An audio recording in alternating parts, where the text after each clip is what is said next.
What's going on, guys? This is a broken, well, not really broken, but a dirty, worn out old Game Boy Color that I purchased for the giant price of $5. I bought it untested. I did put batteries in it, as you'll see, and it does fire up perfectly, but that screen looks awful.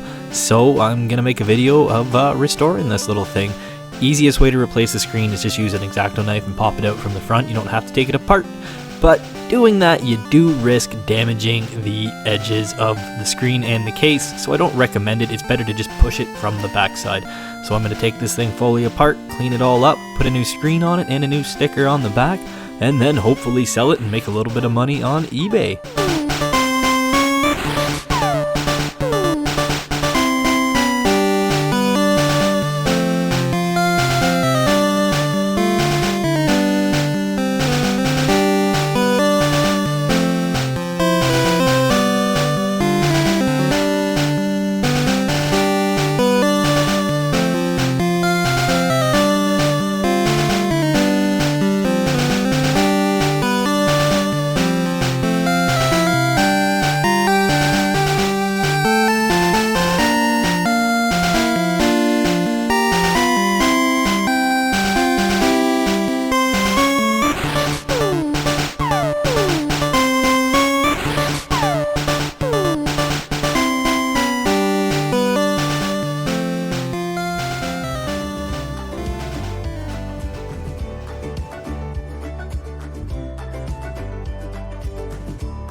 So I just want to quickly mention this ribbon cable here. You do want to be gentle with it, and to get it out, there's two little clips on the left and the right, and then you just pop it on out.